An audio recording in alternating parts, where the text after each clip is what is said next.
Շնորհակալություն հարգելի գործընկերներ, ինձնից աջ հատվածը հանդիմության ամբողջությամբ բացակայում է դահլիճից, իմ ասելիքները բավականին պակասել են, բայց ելի մեր երկու նախադասությամբ ուզում եմ կիսվել ձեր հետ, սա մեր մարզերում, շրջաններում, որ մեկին մի ուրախ առիթով հրավիրում են, հարցնում ես, ասում ես ովքեր եք գնելու, ասում ա տնը ստանանք լինում, մենք մերոնցով, հետեւաբար խոսքս վերաբերում է միայն մեզ։ Արդեն 8-րդ օրն ազգային ժողովում մենք լսում ենք Հայաստանի Հանրապետության դատախազին, քննչական կոմիտեի նախագահին, մարդու իրավունքների պաշտպանին, եւ այդպես եւ այսօրվա մեր ընդդիմադիր գործընկերների ելույթները ամբողջությամբ տրամադրվում են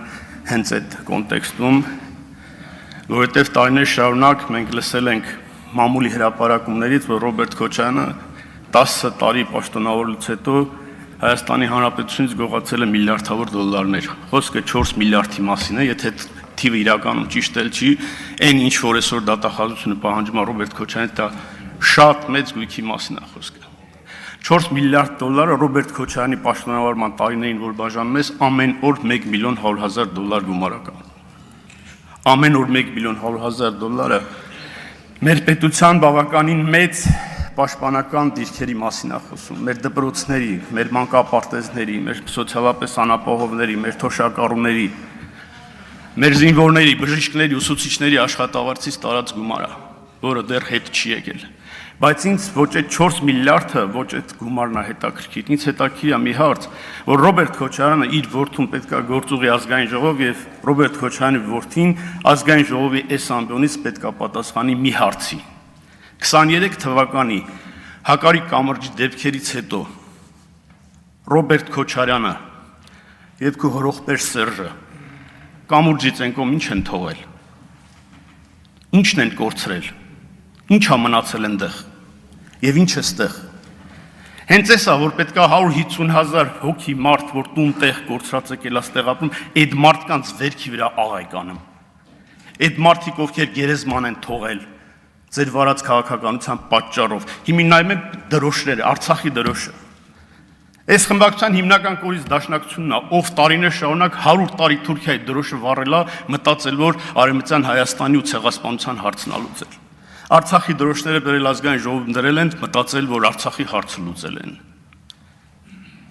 Բայց Արցախի իրական իշխանությունը երբ իրանց ձեռքին մնաց, իրանց ձեռքում հայտնվեց, այն հայտնի հնդկական կինոյում գլխավոր դերասանի մայրը լարման տակ գիթառը ավելի երկարապահել, քան իրանք Արցախի իշխանությունը։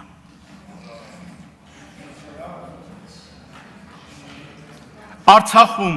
նորից եմ կրկնում, Ռոբերտ Քոչարյանը եւ Սերժը իրանց բոթասներից որից է թայ թողել են, թե չեն թողել։ Եկեք կանգնեցեք ժողովրդի առաջ ասեցեք։ 150,000 մարդու վերքի վրա նորից աղեք անեմ։ Ինչա պետք, ինչ պետք է անդամեն ինչ որ աղմուկ լինի, որ քաղաքական խոսույթը բացարձակապես չտարբերվի։ Այն ձևով ինչպես ոսկեպարում կանգնում ասում եք, ոսկեպարը եկեղեցին անցնում է թուրքերին։ Ոսկեպարցուն էլ ինչ կարած բացատրես, եթե մարդը այդ մարդու ուղեղը դամացրել է։ Ով եկավ ներողություն խնդրեց, Գիրանցի ժողովրդին ասես, բա Գիրանցի գերեզմաններից այս հատվածն անցնում Ադրբեջանին։ Որ մարդկանց իրական անելիքներից շեղեք։ Իսկ ինչ է մարդկանց իրական անելիքը։ Երբ սահմանամերձ համայնքների բնակարանների ապահովման ծրագիրը փակվեց, ոսկեպարի բնակչության 99% դրանից չի օգտվել։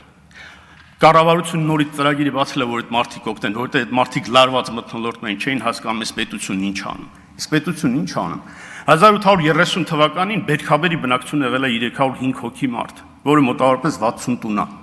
200 տարվա ընթացքում այդ 60 տունը դարձել է 120 տուն։ Մեր իշխանության, մեր կառավարման 4 տարիների ընթացքում Բերքաբերի 120 տունը ավելանում է 99 հաստատված ծրագրով։ Այս ժողովրդից այս իշխանությունը ոնց եք ուզում վերցնեք։ Որին կարակ ասեք, այս իշխանությանը մի կտրի։ Ինչ եք ուզում։